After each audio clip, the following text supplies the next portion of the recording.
항상 시작을 어떻게 해야 될지 모르겠어서 그냥 하지 뭐. 이런 느낌으로 이런 느낌으로 괜찮은 것 같아요. 저희 드러나봅시다 돌아왔고요. 돌아왔습니다. 이제 2명이서 하게 될 것 같고, 저희 좀 근황과 히스토리를 말씀드리면, 저희 구독자가 지금 106명인가? 아무튼 100명을 넘었습니다. 그래서 좀 뭐 폭발적인 반응까지는 받고 있지 않지만 좀 지속적으로 성장을 하고 있고, 일단 이게 이준석 때문이거든요. 이준석 영상 때문에. 감사합니다. 그래서 역시 정치를 팔아야 되나? 우린 정치 방송으로 가야 되나? 라는 생각과 함께. 정치 말고도 할 얘기는 많은데 얘기하다 보면은 정치 얘기를 많이 하게 되더라고. 그죠. 뭐 저희가 뭐 정치는 항상 좀 곁다리가 사이드로 나온 느낌이었는데, 그거는 이제 대놓고 우리가 어떤 거에 대해서 이야기를 하겠다라는 거였잖아요. 그래서 그런지 반응도 뜨겁고, 그 이준석 그거에 댓글 진짜 많이 달렸는데, 좀 그러니까 영향가 있다고 생각 안 하는데, 저희의 어떤 공부에 대한 지적들이 좀 많았어요. 그러니까 정확히 어떤 지점을 잘못 알고 있다라기보다 그냥 니네가 공부가 부족한 것 같다라는 말을, 나는 사실 다 듣지 않지만 그래도 어쨌든 우리가 어떤 주장에 나왔을 때 그거에 대한 반박할 정도까지는 공부를 하긴 해야겠다, 계속 이런 얘기를 할 거면, 이런 생각이 들었고, 난 근데 물론 그 댓글이 순수하다고 생각하진 않아요. 네.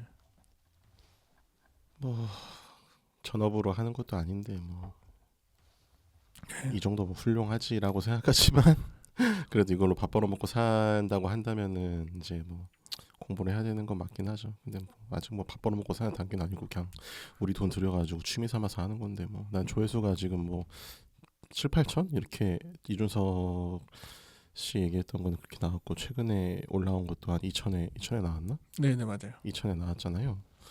뭐 글쎄 이게 우리가 잘해서 하는 건지 아니면 그냥 조회가 그냥 주제가 그냥 민감해가지고 사람들이 제목 보고 들어와서 그냥 댓글만 다는 건지 잘 모르겠더라고.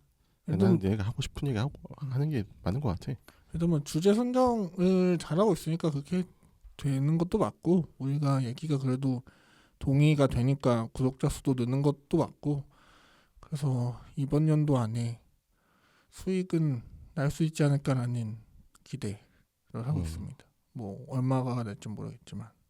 네, 그래서 잠시 저희 사는 얘기, 이거 안 궁금하실 수도 있는데 그래도 이제 입 풀려고 하는 거니까. 저는 요새 일 받아서도 하고 있고 본업도 하고 있고, 제가 쇼츠를 시작했어요. 보셨어요? 안 봤어. 알고 계셨어요? 올린 건 알고 있었는데 안 봤어. 뭔 얘기하는지. 네. 난 내 목소리를 듣는 게 쉽지가 않아. 그래서 걔도 지금 한 번 올리면, 그러니까 쇼츠는 워낙 생명력이 짧으니까 한 번 툭 오르면은 그 후로는 거의 안 오른다고 봐야 되는 것 같은데, 한 번 올리면 그래도 한 400회, 500회 정도 나와서 왜 약간 그 극한직업 그 치킨집 마냥 혹시 왜 잘 되지? 약간 왜냐면은 저도 뭐 유튜브 이런 걸 안 해본 것도 아니고 콘텐츠 이런 거 안 해본 게 아니기 때문에, 물론 우리가 지금 뭐 엄청난 성원을 받고 있다 그건 아닌데, 처음 하는 것 치고 잘 되고 있는 것도 맞아가지고.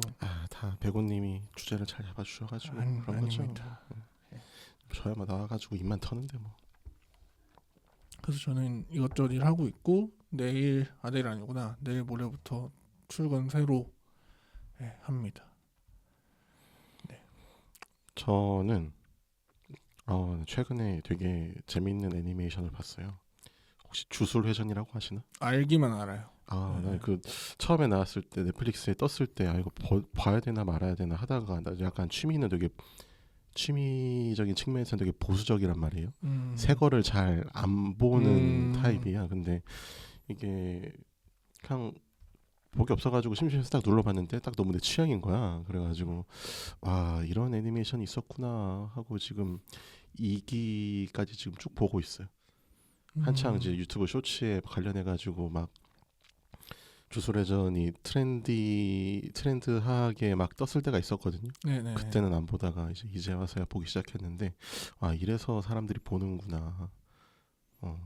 좀 예, 재밌더라고. 이게 애니메이션에서 하는 말인데 오늘이 하이큐 극장판 개봉일이거든요. 아 진짜? 근데 하이큐가 제 기억으로는 그렇게 메이저한, 그러니까 꽤 유명한 애니는 맞는데, 꽤 유명한 만화 맞는데 약간 그 뭐야 귀멸의 칼날 약간 이런 급은 아니란 말이에요, 인지도가. 근데 꽤 유명해진 거예요, 한국 내. 그리고 이게 만화는 완결됐어요. 만화 완결돼서 한국에서는 그냥 뭐 일반인들한테 하이큐 아세요 하면 아는 정도였지, 뭐 이게 막 엄청 떠들썩하진 않았는데 지금 좀 떠들썩해지고 있거든요. 그래서 전국적으로 팝업 스토어를 하고 있고, 지금 저희 이거 녹음실이 홍대인데 이 홍대 8번 출구인가? 아무튼 몇 번 출구에 가면 거기 하이큐로 이게 돼 있어요. 벽이. 예. 그래서 지금 오늘 볼까 내일 볼까 지금 하고 있습니다. 좀 대중적인 애니메이션을 가를 수 있는 것 중에 하나가 빵이 나오느냐 안 나오느냐. 어떤 거요? 빵. 빵? 그쵸. 먹는 빵. 예. 하이큐도 빵 나왔었지. 그것까진 모르겠어요. 귀칼도 뭔가 이제 편의점에서 파는 종류의 어떤 식품으로 나왔던 것 같아. 딱 보면은 이 대중성을 가르느냐 안 가르느냐를 따져봤을 때 이게 뭔가 식품의 형태로 이제 프랜차이즈로 나오느냐 안 나오느냐로 가를 수 있을 것 같아. 그래서 이런 서브컬처에 대한 이야기도 나중에 하면 재밌겠다는 생각이 들었고, 일단 오늘은 그런 얘기를 하려던 건 아니고 오늘은 꽤 무거운 최상병 사건에 대해서 이야기를 좀 하려고 합니다. 네. 안타까운 일이죠.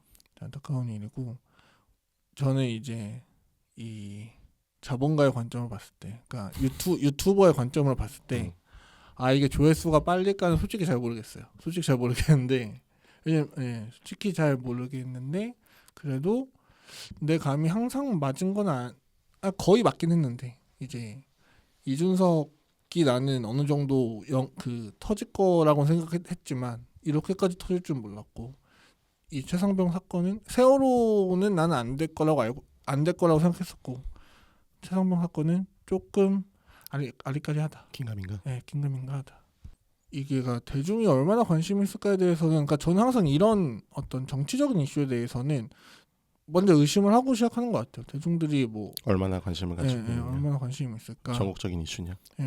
그런 생각이 드는데, 근데 이거는 뭐 꽤나 이슈인 것 같고, 저도 이거를 찾아보려고 해서 안 건데, 얘가 그래도 1년은 아직 안 됐는데 작년에 일어난 일이잖아요. 그렇죠. 꽤 됐더라고요. 8개월 정도 된, 이렇게 시간이 빨리 지났구나라는 생각이 들었어서, 그리고 저희는 이제 방송에서 하는 거는 사실 어떤 팩트를 전달한다라기보다 이미 벌어진 현상에 대한 이제 각자의 생각을 얘기하는 거기 때문에, 그런 게 궁금하시면은 유튜브에 이 정리하는 사람들 되게 많거든요. 뭐 근데 레카 이런 거 보지 마시고 언론사에서 잘 해놨어요. 그래서 언론사에서 해놓은 거 보시고 저희 거 들으시면 좀 더 이해가 될 수 있다.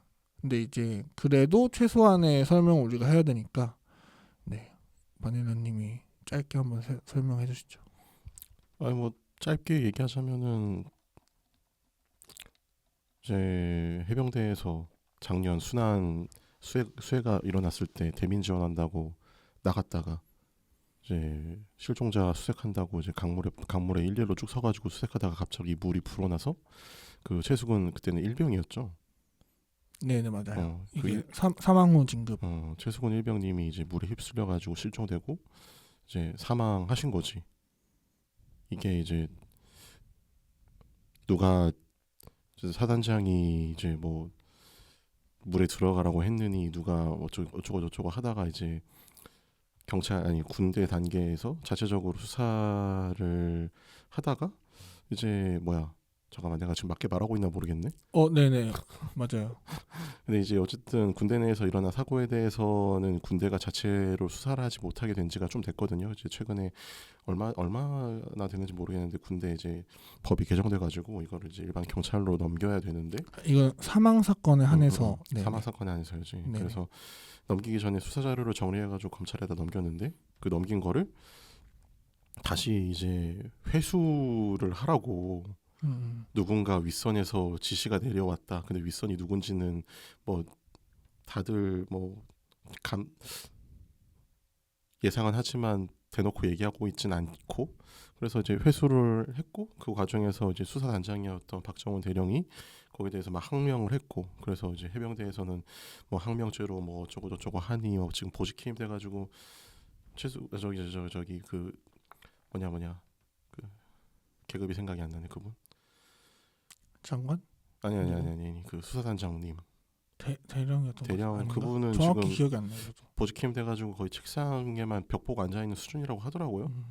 그런 식으로 지금 뭐 누가 압력을 넣었고 이제 뭐 사단장이 직접 지시를 했느니 어쩌니. 근데 그 사단장은 지금 해병대 부사령관이 됐고. 아 대령이신가? 수사단장이라고 하셨던 것 같은데. 대령 네. 박정훈 대령? 대령님. 맞아. 네. 박정훈 대령님.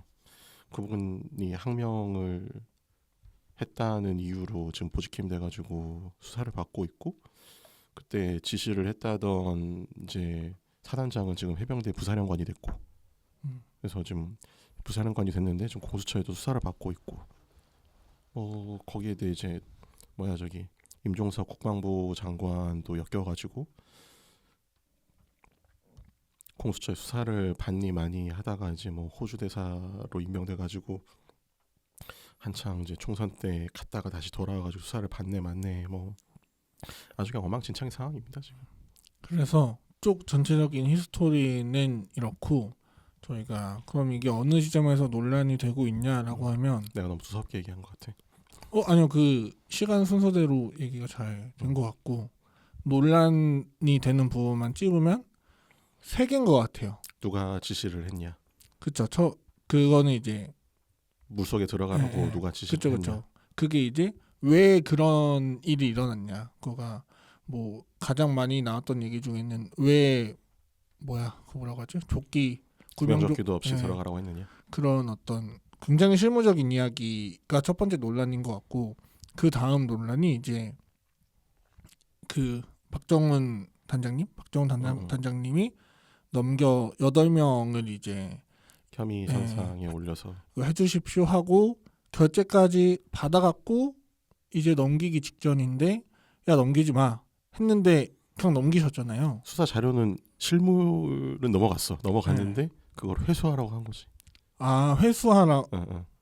제가 조금 다른데, 그러니까 이게 맞아요. 이게 제가 어제 본 그거는 이 사람 박정훈 대령이 이제 결재 받고 넘기려고 했는데 이제 그 장관이 넘기지 마라, 보류해라 라고 해서 했는데 이 사람이 그냥 넘긴 거예요.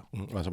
그게 맞네. 네네. 넘겼다가 네. 거기 또 넘겨받은 경찰청에서 또 외부에서 압력이 들어와가지고 다시 또 군대에 넘긴 거지. 네. 그래서 이거를 어쨌든 그냥 단장님이라고 할게요. 이 단장님이 넘기지 말라고 했는데 넘긴 이것이 항명이냐.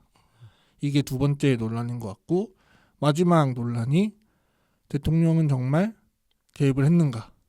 그리고 만약에 개입을 한 게 맞다면 왜 개입했냐? 왜 개입했고 대체 대통령이 어디까지 개입을 하는 것이 맞냐. 이번에 제가 정확한 횟수로는 기억이 안 나는데, 만약에 거부건이 이번에도 나오면 10번이 되나 안 되나 였던 것 같아요. 꽤 많아요. 두 손가락이 이제 좀 있으면 곧 넘어가는 이 수준이 되는데, 우리가 대통령이 이렇게까지 뭔가 국가라고 하죠. 국가 사건에 대해서 이렇게까지 개입을 할 수 있는 것이 맞느냐. 이렇게 세 꼭지로 얘기를 해볼 수 있을 것 같고, 일부에서는 첫 번째 꼭지로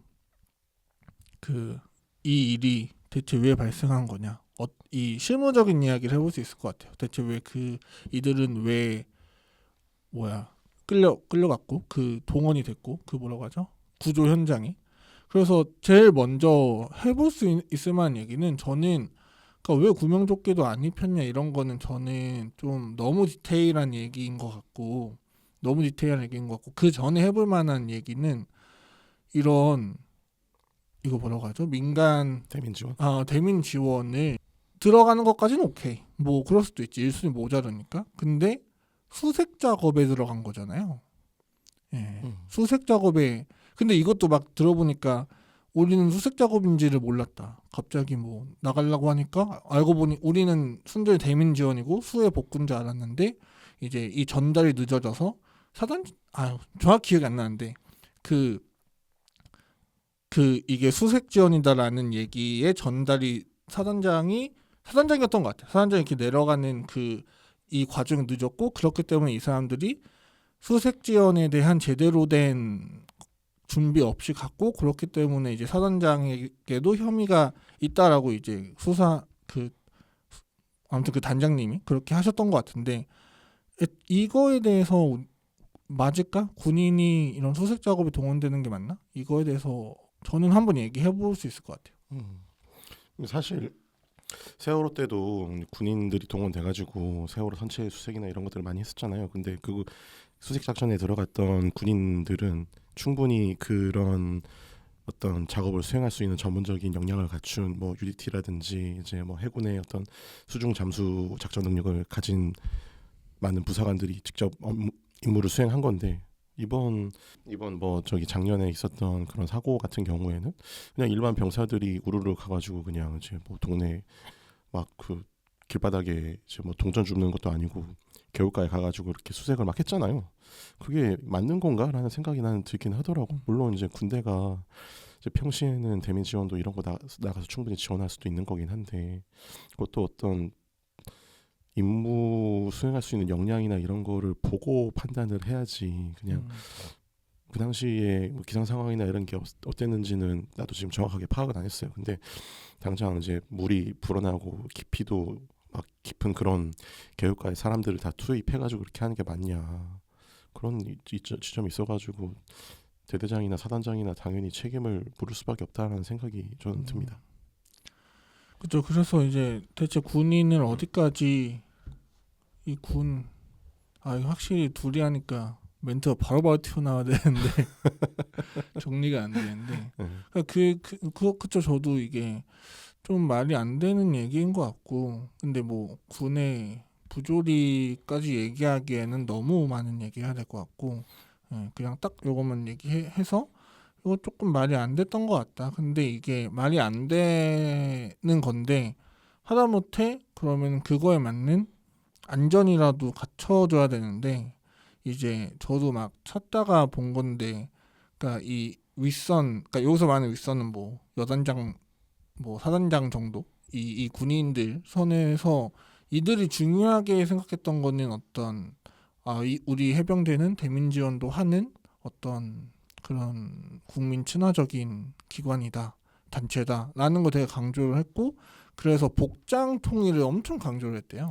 그게 이 임성근 사단장 그 당시 사단장 이 양반이 되게 그런 밖으로 보여지는 그런 것들을 되게 많이 중요시하는 사람이더라고 보니까 그 사단장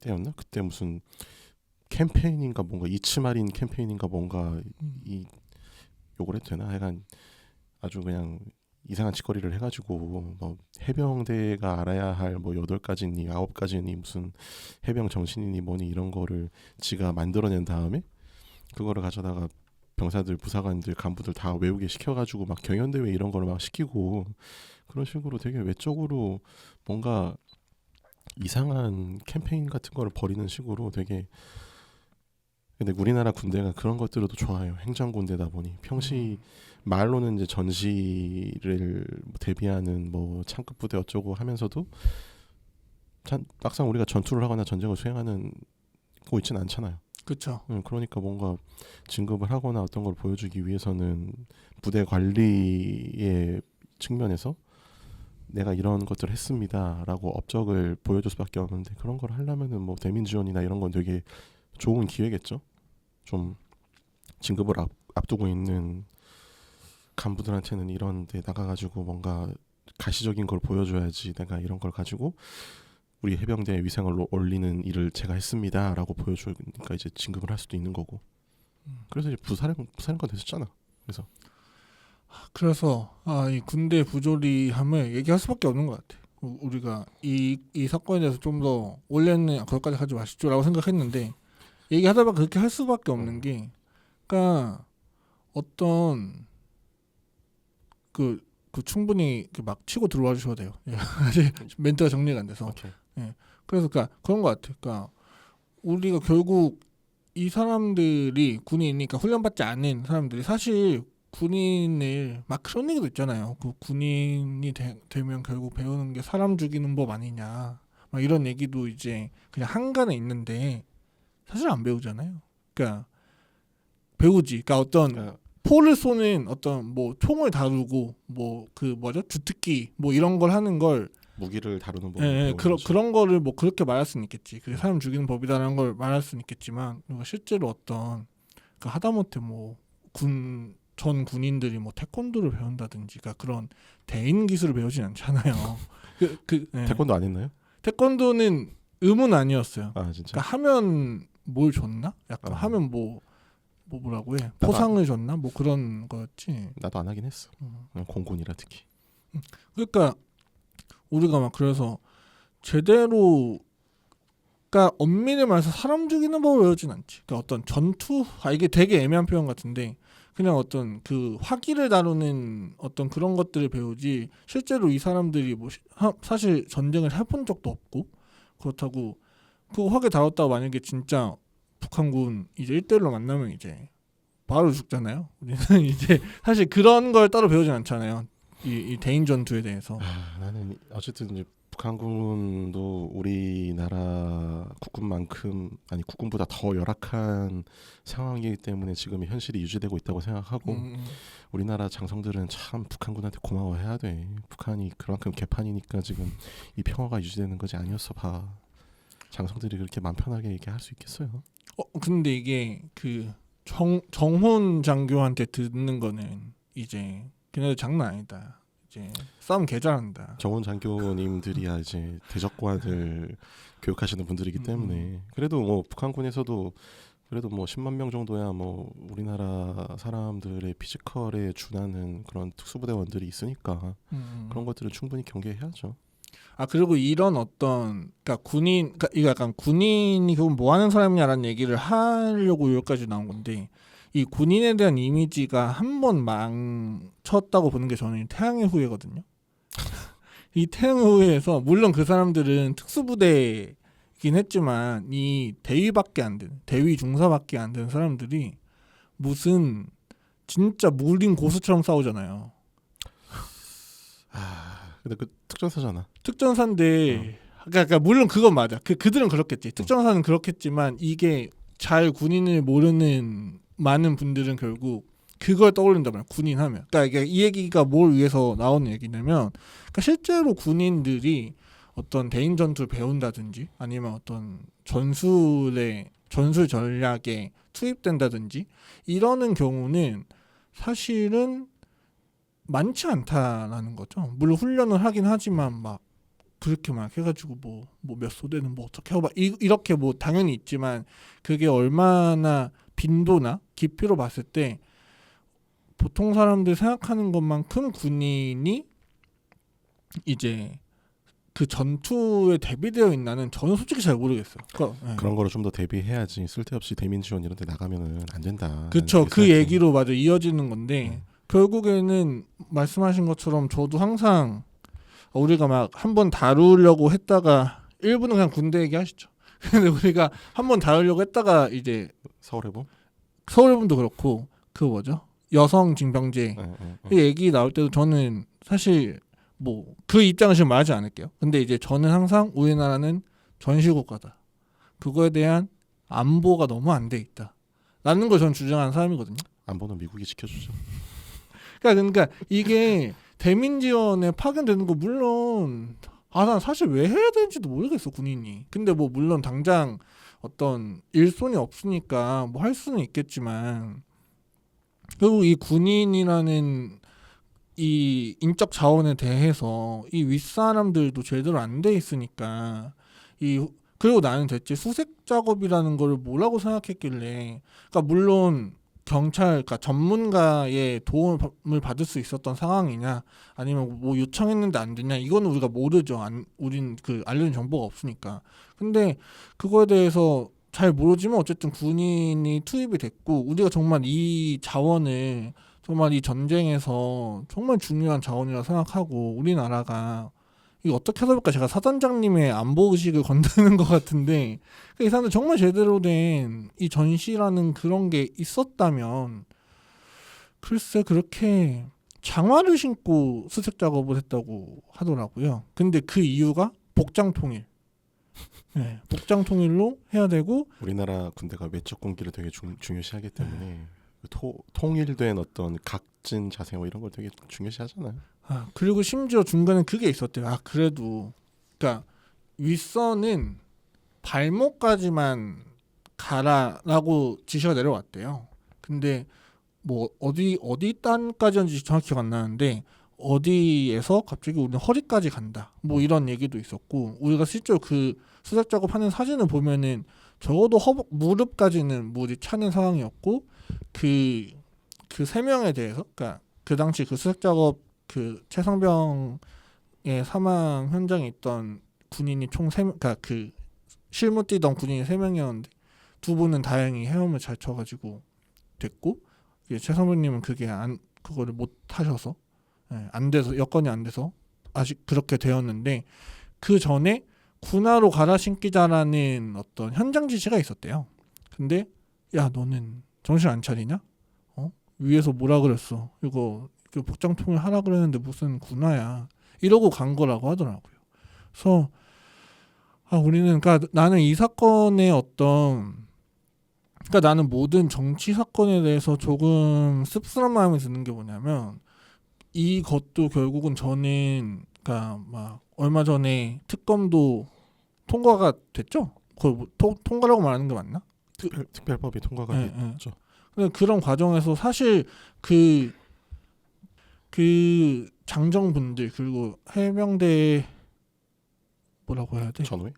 전우분들은 사실 그분이 너무 안타까운 거잖아. 최상병의 죽음 그리고 여전히 있는 군대 부조리함 이런 게 안타까워서 되는 건데 이게 어느 정치 사건이 그렇듯 이것도 정치적인 이슈가 됐다고? 정치적인 이슈가 돼서 그 사건이 왜 일어났고 최상병의 어떤 예우나 뭐 그 뒤에 사건들 뭐 이런 뒤에 어떤 사후 처리에 대한 얘기는 어느 순간은 또 들어가서 대통령은 그래서 뭐라고 한 거냐 연루가 되어 있는 거냐 이런 얘기로 가는 게 난 좀 안타깝다. 그래서 우리가 일부에서만큼은 군대 얘기를 해야 되는 것 같아요. 지금 드는 생각은.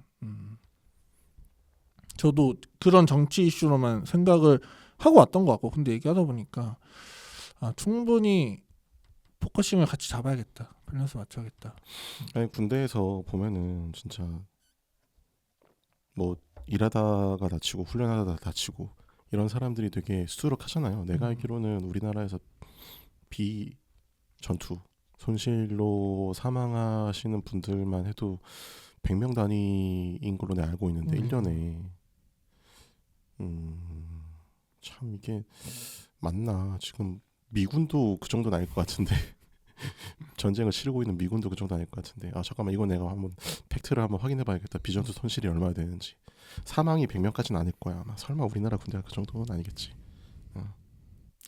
아무튼 그래서 이 사건에 대해서 뭐 정치적인 이야기도 뒤에서 할 텐데, 그러니까 2부에서 할 텐데 우리가 이 군대에 대한 이야기도 하고 이 사건에 좀 집중할 필요가 있는 것 같아요. 이 사건이 왜 일어났는지 그런 거 봤을 때 결국 우리나라의 군인에 대한 예우에 대한 이야기를 할 수밖에 없는 것 같아요. 그리고 그 예우에 대한 얘기를 하다 보면 결국 우리나라 사람이 그러니까 군인이든 아니든 이 전시라는 것과 어떤 우리나라의 심각성에 대해서 모르고 있지 않나? 그런 제가 저 일개 100명짜리 유튜버가 자꾸 이런 얘기도 되는지 모르겠는데 사단장님조차도 정말 그런 전투적인 거를 생각을 했다면 이런 무모한 지시가 일어나진 않지 않았을까? 내가 지금 방금 나라에서 운영하는 통계 홈페이지를 들어가 봤는데 2021년에 군대에서 사망한 사람이 103명이에요. 연애요. 2021년에 사망한 사람이 총합 103명이고 20년에는 55명, 19년에는 85명 이런 식으로 거의 막 평균적으로 1년에 100명 정도는 돌아가시네. 이게 안전사고도 있고 군기사고도 있고, 군기사고라 하면 군내 부조리 이런 거를 뜻하는 것 같은데, 이게 전쟁을 치르고 있지도 않은 나라에서 1년에 100명씩 사람이 이게 죽는다는 게 말이 되냐 이게. 근데 사실 우리가 이거는 뭐 꼭 군인 사건에 대한 얘기는 아니긴 하지만 우리가 그러니까 대충 1년에 100개의 그러니까 사망 사고만 100개고 그럼 사건 사고까지 하면은 몇백 개일 거잖아요. 그렇죠. 예. 근데 그런 거에 대해서 우리는 사실 모른다는 거죠. 보도가 되고 있지도 않고. 그래서 이 최상병 사건이 일어나는 건 당연히 너무 안타까운 일이고 이렇게까지 이슈가 되는 거는 너무 좋은 일이지만 한편으로는 사실 최상병 사건 같은 일은 지금 이 순간에도 나 되게 무슨 국가 무슨 그런 사람처럼 말하는데 이 사건은 지금도 여전히 일어나고 있고 우리가 알지 못할 뿐이다. 그래서 좀 이 사건을 계기로 좀 군대에 대해서도 우리가 좀 인식을 바꾸고 무슨 국방부 홍보하는 거 같네요. 군대에 대해서 인식을 좀 바꾸고 좀 사건에도 관심을 가지고 하다 보면 사실 그 사망 사건을 더 이상 제가 알기로는 사망 사건에 한해서 경찰로 넘기는 걸로 알고 있는데 그거를 군대법에서 적용하지 못한 이유가 이제 니네 또 헛짓거리하는 거 아니냐 여서 이제 그렇게 된 거잖아요. 진실을 감추고 예. 축소 은폐시킬 거를 우려해서. 그러니까 이제 사실 그런 게 단순 추측만으로 그런 실무가 결정되지는 않았겠죠. 실제로 많은 은폐가 있었을 테고 지금도 대중들이 분노하고 있는 거는 지금 은폐를 하려고 하고 있는 거 아니냐라는 게 있는 거고 그러니까 그런 관점으로 봤을 때 물론 우리가 어떤 관심을 가지는 것만으로 충분하지 않을 수 있어. 충분하지 않을 수 있지만 대중의 관심이 그만큼 중요한 것 같아요. 그것도 있을 것 같은데 약간 나는 또 다른 얘기를 해볼 수 있을 것 같은 게 왜 요새는 이제 병사들이 다 휴대폰 쓴다고 하잖아요. 네네. 그 휴대폰을 쓰게 해준 이유로 뭔가 그 군 내부의 어떤 상급자 아까 뭐라고 했냐 윗계급이 아랫계급에 대하는 어떤 각종 부조리나 이런 것들이 좀 많이 사라졌다고 하더라고요. 상병장이라고 할까요 일단? 예. 상병장들이 이제 1, 2병들한테 하는 어떤 그런 통제 많은 수많은 통제들이 있잖아요. 그런 것들에 대한 부조리는 많이 사라졌다고 하더라고요. 그래서 갑자기 생각이 든 게 이제 어떤 우리 군대에서 일어나는 대부분의 부조리와 어떤 악습 같은 거는 뭔가 이 자원의 부족에서 발생하는 게 아닐까라는 생각을 잠깐 해봤는데 예를 들어서 이제 군대 PX에 일개 중대의 PX에 이제 전자레인지가 하나밖에 없어. 그러면은 이제 PX에서 냉동 돌려 먹고 싶은 사람들은 많은데 하나밖에 없으면은 그래서 당연히 짬순으로 할 수밖에 없잖아요. 예. 그렇게 이제 돌아가는 게 보통인데 뭐 거기서 이제 해결책은 짬순으로 이제 하는 게 아니라 실질적인 해결책은 더 많은 전자레인지를 놓게 해주는 거잖아요. 그렇죠. 그런 것처럼 이번에 이제 사고 난 것도 사실 병사들 다 구명조끼 입혀주고 했으면은 그런 일이 일어났어도 어떻게든 이제 살려낼 수 있었을 거 아니에요. 네. 우리나라 군대가 참 이런 어떤 무기나 살 줄 알았지 뭔가 이 장병들의 어떤 복지와 이제 군수 분야에 대한 것들은 되게 많이 좀 부족하다. 또 솔직히 말해가지고 지금 우리나라 군대가 지금 70만인데 이 병사들한테 방탄조끼도 다 못 입히는 상황이잖아요. 네. 그런 것들에 대한 관심이 너무 없다. 이 윗선에 있는 정책결정권자라고 할 수 있는 뭐 장교 고위급 장교들이나 이런 사람들은 다 이제 밖에 보여주기 좋은 강력한 화력, 뭐 멋진 무기 이런 거를 사기 좋아하는 어린애들의 수준에 머물러 있다라고 나는 평가하고 싶어. 그 발언이 조금 세셔서 이쯤에서 그 잘라. 아니 그 밝혀주시면 될 것 같아. 그 간부 출신이다. 아 저는 이제 공군에서 직업군인을 했었고요. 직업군인이라고 하는 게 맞나? 내가 뭐 직업군인으로 하려다가 전역을 했어요. 그래서 그때의 느낀 점을 가지고 얘기를 하시는 거다. 그렇죠. 그 정도만 들어가면 될 것 같고 그리고 지금 논란이 또 되고 있는 게 이제 그 대령님이 항명이냐 이게 항명이냐에 대한 얘기도 해볼 수 있는데, 그러니까 근본적으로 할 수 있는 얘기는 이건 것 같아요. 상명하복, 이 군대 안에 있는 상명하복, 이거에 대해서 어떻게 생각하세요? 제가 군대 그 장교로 들어가기 전에 면접을 보거든요. 네. 면접 볼 때 앞에 이제 소령 중령 이렇게 딱 3명이 딱 앉아가지고 저한테 질문을 했어요. 상관의 부당한 명령에 어떻게 하실 건가요? 저한테 물어보더라고. 그쵸. 그래가지고 저는 그런 명령이 있으면은 그게 합법적이지 않은 명령이라면은 따르지 않을 것 같습니다라고 얘기를 했단 말이에요. 근데 붙으셨네요. 붙었어. 근데 시절이 좀 좋았나 보지 뭐. 네. 그러니까 앞에 계신 어떤 소령님이 저한테 그렇게 얘기를 하더라고요. 그 명령을 내린 사람보다 더 윗선의 사람한테 한번 물어보는 게 좋을 것 같다라고 나한테 그렇게 얘기를 하시더라고요.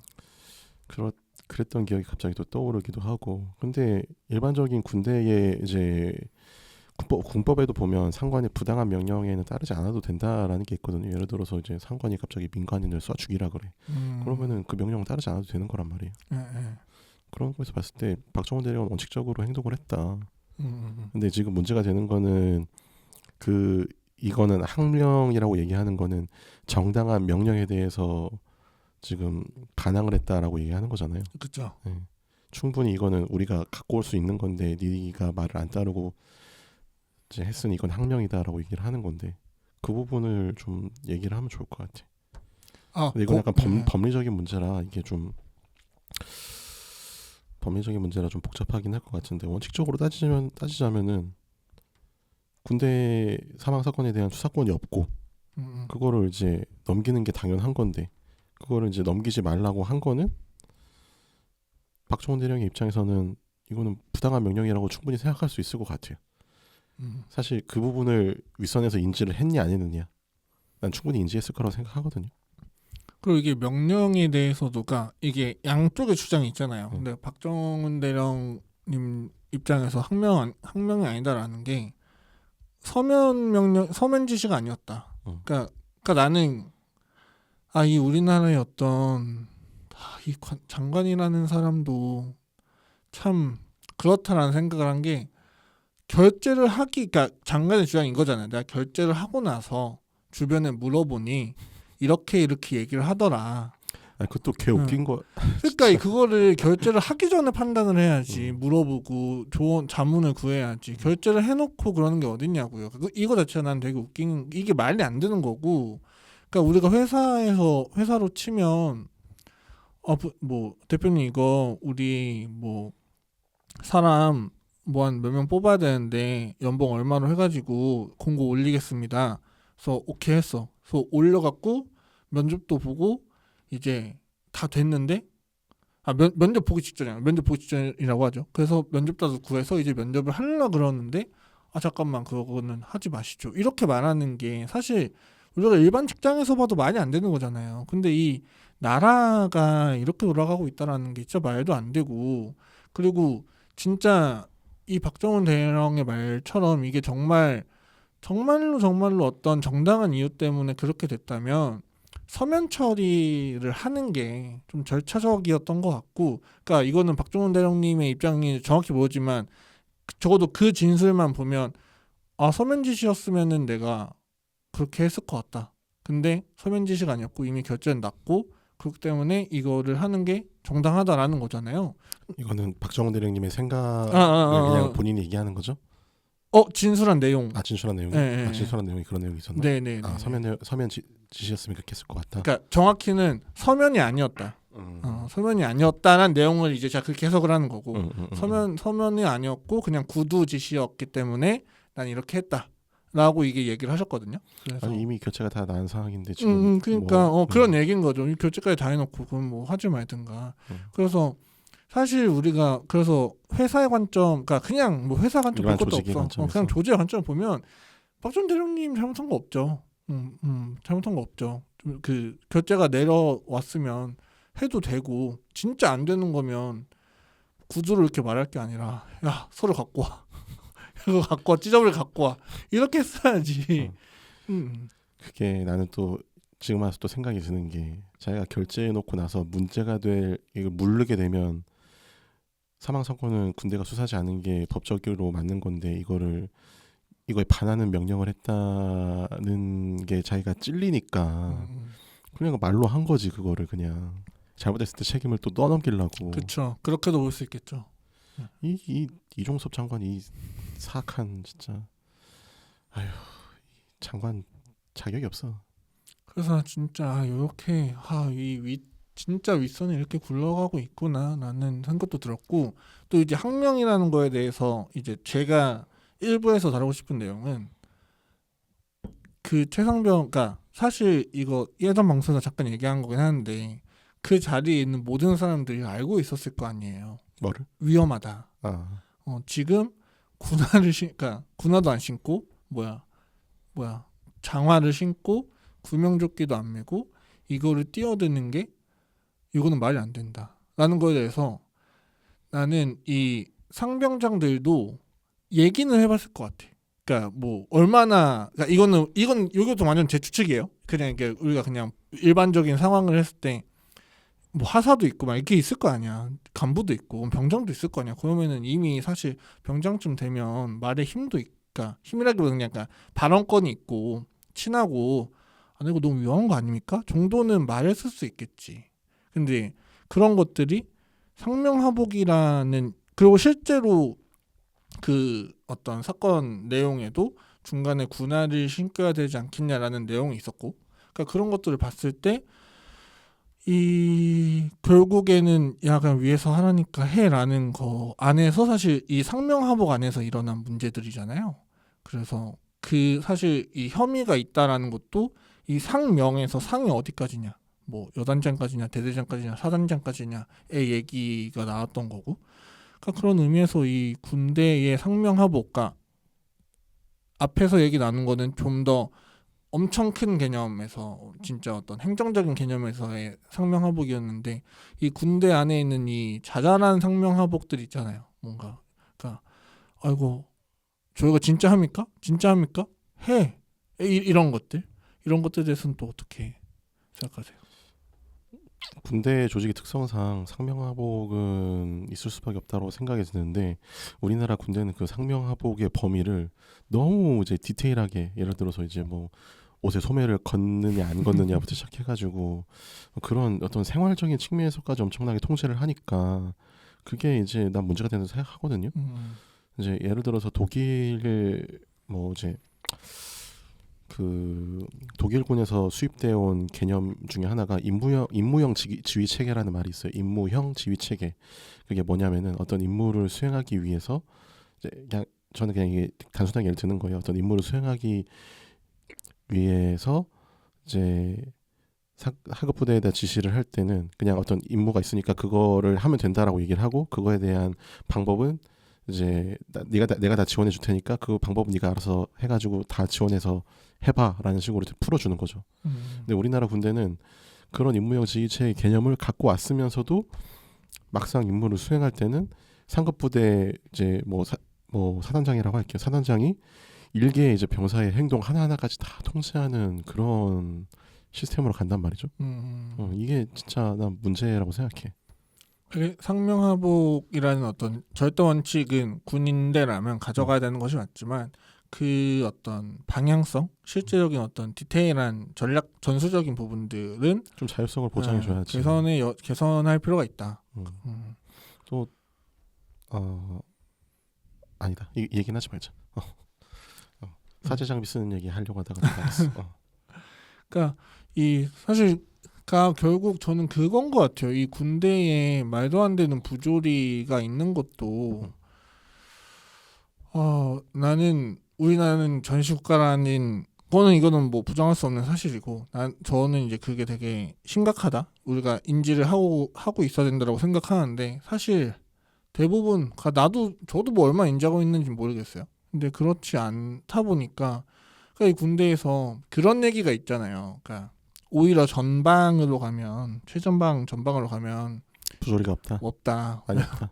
근데 그러니까 이것도 막 DP 막 이런 데 보면은 오히려 GP, GOP 막 이런 데서 막 부조리가 발생하고 막 이런 게 나오는데 사실은 거기도 이제 얘기 들어보면 부조리랄 거는 진짜 몸이 힘들어서 없고 그러니까 저는 전방은 아니었고 예비부대라고 하나? 전방 뚫리면 있는 데 있잖아요. 그 화천에 있었거든요. 그래서 거기도 훈련 되게 많았어요. 그래서 실제로 저는 원래 화기중대에 있다가 연대 본부로 넘어간 케이스긴 한데 화기중대에 있을 때도 내가 생각한 것만큼 부조리가 있진 않았어. 뭐 그냥 연등 때 과자 못 먹는 정도? 이제 그리고 밥 먹을 때 식탁에 팔 올리면 안 되는. 그러니까 이런 자잘한 것들이 있었지. 뭐 평소에 뭐 막 갈군다든가 이런 느낌은 저는 크게 안 받았는데 뭐 제 위로는 맞았다고 하더라고요. 뭐 근데 뭐 저희는 뭐 맞진 않았고. 그러니까 그리고 뒤 후방으로 가면 이제 내가 할 게 없어 갖고 이제 자잘한 통제들이 이제 시작하는 거지. 한다. 그러니까 이제 군대에 대해서도 그러니까 정말 이게 애매한 것 같아요. 뭐 우리가 여기서 뭐 군대의 어떤 반환선까지 제시할 수도 없고 필요도 없지만 그 지금 이 꼴로 돌아가는 게 맞나? 예. 그래서 저도 막 그런 거 있었거든요. 예전 그러니까 군대 썰 적당히 풀고 쉬면 될 것 같은데 저는 이제 그 뭐라고 하죠? 훈련소 이제 끝나고 왔을 때 이제 그때는 저는 뭐 휴대폰이 있던 시대도 아니었고 유일한 어떤 외부와 닿을 수 있는 거는 이제 전화랑 싸지방밖에 없었단 말이에요. 근데 컴퓨터를 얼마나 하고 싶어 군인들이 이제 막 신병들이.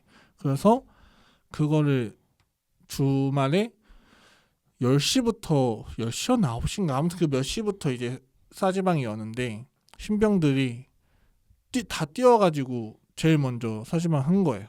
근데 그러고 이제 한 일병 상병들이 쓱 와서 이제 뭐야 왜 자리가 없어 이렇게 된 거예요.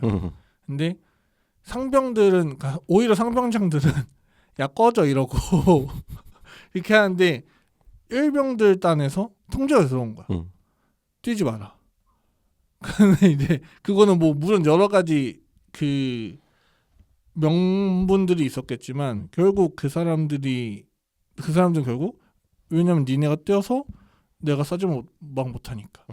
약간 좀 이런 어떤 자질구레한 것들이 그러니까 우리가 근데 대학교나 어떤 회사를 봤을 때 그런 식으로 굴러가는 조직은 이건 뭐 제가 운이 좋은 걸 수도 있는데 저는 그런 건 군대밖에 없었거든요.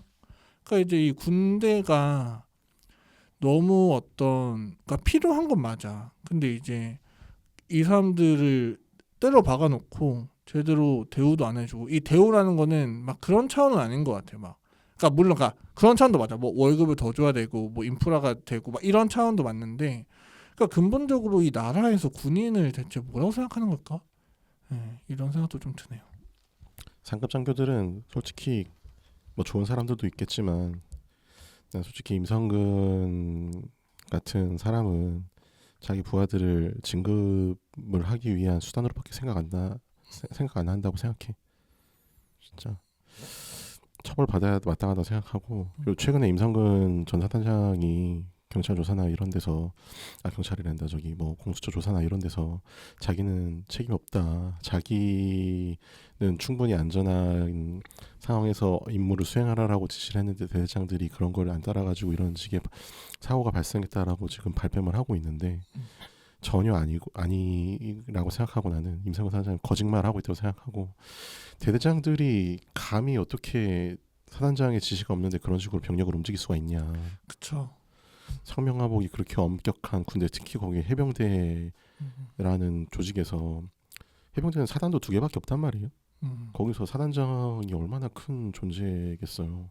임성근 사단장은 또 부사령관에다가 사단장으로 된 케이스고 차기 뭐 사령관까지 넘보는 그런 사람이었는데 그런 실세 중에 실세 사단장이 임무를 지시를 하지도 않았는데 그런 식으로 막 대대장들이 투입을 했다? 이건 말도 안 되는 거고 임성근 사단장은 책임져야 돼. 그리고 군대가 그러니까 진짜 무슨 야만인들이 있는 데가 아니란 말이에요. 그러니까 무슨 비상식적이고 비이성적인 사람들이 모여 있는 게 아니라 똑같아. 그냥 우리도 군대 나왔고 저도 군인이었고 바닐라님도 군인이었고 그냥 되게 상식적인 사람, 뭐 물론 비상식적인 사람들도 있지만 되게 상식적인 사람들이 모여 있는 곳이란 말이에요. 그러니까 그런 거에서 근데 우리가 상식적으로 안전 중요한 거 너무 잘 알고, 그리고 사실 이 대대장이나 이렇게 그런 뭐 장들의 입장에서 이 안전이 얼마나 중요해요. 그러니까 자기 부하 한 명 네. 다치면은 그 군대에서 그 걸어놓는 거 뭐야? 맨날 숫자 그 무슨 무사고, 네, 무사고 며칠차. 며칠 이거 그거 맞지도 않아. 사고가 일어났는데 숫자가 늘어나. 그러니까 그런 대체 그 무사고의 기준이 뭔지는 모르겠지만, 그러니까 그런 거로 되게 그리고 막 천을 넘어가면 막 다 박수치고 막 이러잖아요. 그러니까 그게 중요한 것이 군대인데 자신의 판단으로 그렇게 어떤 위험에 노출할 만큼, 그리고 진짜 뭐 대대장 되고 이런 사람들이면 그러니까 뭐 다 그러니까 그런 장교 하시는 분들은 기본적으로 공부를 잘 하시는 분들이잖아요. 그러니까 뭐 물론 공부와 어떤 게 비례하진 않지만 뭐 요즘 뭐 꼭 그렇지도 않지만 육사 기준 뭐 그게 반드시 비례하는 건 아니지만, 그러니까 제 말은 충분히 상식적인 사람이라는 거지. 충분히 상식적인 사람이고 그냥 대화하면 대화가 되는 사람들이고. 근데 이제 그런 사람들이 이게 위험하지 않을 거라고 생각했을 거라고 생각하지 않고, 그러니까 위험한 거를 그들도 분명히 알고 있었을 테고 분명히 여러 가지 어떤 논의들이 있었을 테고, 왜냐하면 군대도 상식인들 모여 있는 곳이기 때문에 비상식적인 곳은 맞지만, 그러니까 그렇기 때문에 특히 이 대대장 중대장이 자신의 판단으로 병사를 저렇게 했다가 얘 뭐 죽거나 다치면 바로 자기 이제 집에 가야죠. 그렇게 될 텐데 그러긴 쉽지 않았을 거다. 그렇게 그러지 않았을 거다. 그래서 사단장한테도 분명히 책임이 있다. 그리고 저는 또 그런 생각도 드네요. 만약에 나는 정말로 그런 지시를 한 적이 없다. 난 했다고 생각하지만 나는 정말 한 적이 없다. 라고 했을 때 그러면 대체 이 사람들이 왜 그렇게 했겠냐. 위선에 잘 보이려고 했겠지. 그러니까 어떤 분위기라는 게 있잖아요. 어떤 분위기들. 만약에 나는 어떤 오더도 명령도 내리지 않았기 때문에 책임이 없다. 그럼 이 사람들 왜 이렇게 했겠어? 그 분위기를 결국 사단장이 만드는 거잖아요. 그러니까 좀 충분히 책임을 지셨으면 좋겠고, 그 책임의 형태가 뭔지에 대해서는 이제 법에서 이제 더 논의가 돼야 되겠지만, 그렇죠. 네, 뭐 나는 뭐 이것도 예전에 한 얘기긴 한데 뭐 단순히 옷벗으라는 얘기는 아니에요. 옷벗으면 그러니까 우리나라는 너무 책임지라는 거에서 옷벗으면 끝나. 그리고 뭐 사실 뭐 옷 벗는 게 뭐 물론 큰 일이지만 뭐 그런다고 뭐 그분이 당장 뭐 생계 유지가 안 되실 것 같진 않고. 사실 책임이라고 한 어떤 사고가 일어난 거에 대해서 책임이라고 한다면 그 사고가 왜 일어났는지, 그 일어난 원인을 어떻게 하면 고칠 수 있을지, 이 두 가지가 선행이 되어야 되잖아요. 그렇죠. 그래야지 온전히 이제 이 사고에 대한 어떤 책임을 묻고 이제 뭐랄까 원상복구까지는 아니지만 복원적인 어떤 정의를 이루었다고 생각할 수 있는데, 보통 그 사고의 책임자들이 그걸 할 수 있다라고 생각을 하지 않기 때문에 옷을 벗기고 집에 가, 다른 사람들이 할 거야라고 이제 얘기를 하는 거잖아요.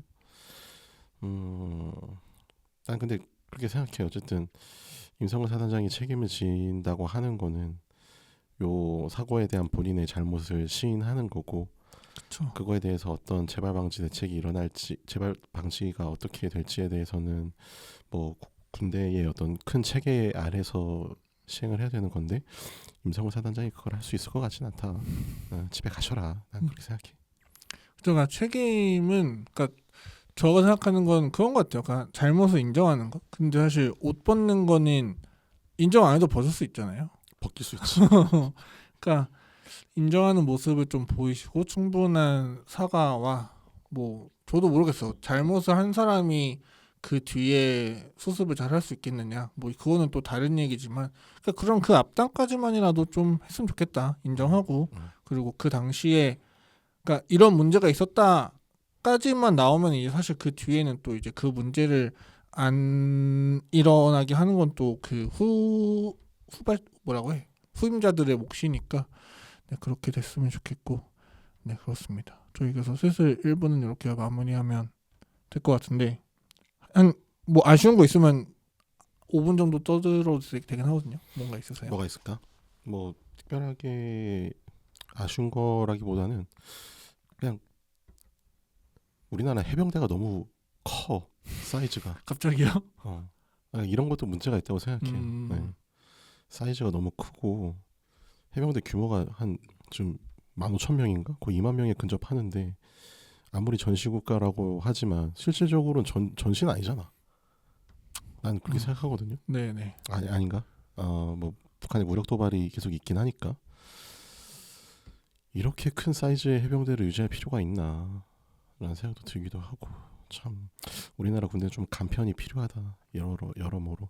그러니까 저도 얘기하면서 그런 생각이 좀 든 것 같아요. 그러니까 우리가 결국 그 부조리함들이 일어나는 것들을 보면 사람이 너무 많아서도 저는 한몫한다고 보거든요. 그러니까 군인들이 너무 많아서. 통제가 안 된다는 거지. 그러니까 어떤 중대장 한 명이 통솔하는 인원이 몇 명이죠?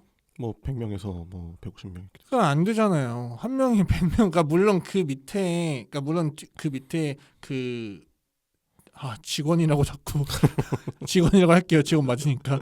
그 밑에 직원들이 있어서 이제 뭐 팀원들이 있고 뭐 이렇게 해가지고 뭐 중대장은 사실 뭐 그 팀장 몇 명 컨트롤하면서 뭐 이런 거지만 그렇다 하더라도 우리가 분대라고 했을 때 막 많이 가면 막 뭐 10명도 되고 10명 좀 12명씩. 안팎이잖아요. 10명 안팎이잖아요. 근데 사실 진짜 그 많아봤자 23, 4살 된 사람이 그 10몇 명 어떻게 컨트롤해요? 쉽지 않다라는 거죠. 그러니까 좀 근데 한 3, 4명이면 할 수도 있을 것 같아. 그리고 3, 4명이었을 때 그만큼 교육도 잘 될 테고. 그러니까 좀 이 HR이라고 이제 표현을 하면 HR. 이 군대 안에서 HR이 너무 안 되고 있는 것 같다. 지금 간부 숫자도 엄청 줄어들고 있고 지금 사관학교 생도들도 지금 막 4학년 거의 임관하기 직전에 막 퇴교해가지고 막 병사로 간다 그러고 난리도 아니에요. 근데 그런 상황에서 군대는 계속 사람들 통제하려고만 하니 거기다가 또 이제 자리도 몇 개 없으니까 어떻게든 윗선들은 자기 진급하려고 이제 뭐 쇼들을 하고 이런 사단이 나니까 군대가 제대로 돌아가겠냐고. 최상병 사건도 이런 뭔가 총체적인 군대 내의 어떤 모순들 때문에 벌어난 사건이라고 생각해요. 예, 그래서 좀 정리하면 저는 이걸 보시는 대중분들도 그러니까 그런 시선도 너무 좋아요. 그러니까 왜 대체 구명조끼도 없이 갔냐. 우리가 그런 거 물론 규명해야 되는 진상들이지만 또 너무 거기만 보지 말고 그러니까 왜 그러면은 그러니까 그건 그거잖아. 그러니까 이렇게 막 무식한 나라가 있다. 무식한 뭐 조직이 있어. 막 이런 차원에서 뭐가 혐오해서 멈추지 말고 좀 분노를 해서 그럼 구명조끼가 입혀지려면 어떻게 구조가 바뀌어야 되지? 어떤 구조 안에서 이런 것들이 이루어지지 못했지? 이런 고민들을 저희도 계속 하니까 들으시면서 같이 해주셨으면 좋겠고 제가 지금 미래를 보고 왔는데 댓글창 또 불탈 것 같거든요. 만약에 노출이 잘 된다면 노출이 잘 되면 불탈 것 같은데 너무 또 혐오하지 마시고 우리나라가 전시국가가 아니란 말은 취소해야 될 것 같아. 전시 맞는 것 같아. 분노는 환영입니다. 분노는 환영하는데 이제 혐오는 하지 마시고 대화가 됐으면 좋겠고 저희는 잠시 쉬었다가 다음 주에 대통령에 대한 이야기 그냥 대통령이잖아요. 대통령에 대한 이야기 윗선이라고 하지만 대통령과 그런 이야기들을 할 테니까 구독 좋아요 해주시고 저희 댓글 달아주시면 저희 다 보고 있으니까 네 너무 환영입니다. 그러면 다음 주에 뵙겠습니다. 감사합니다.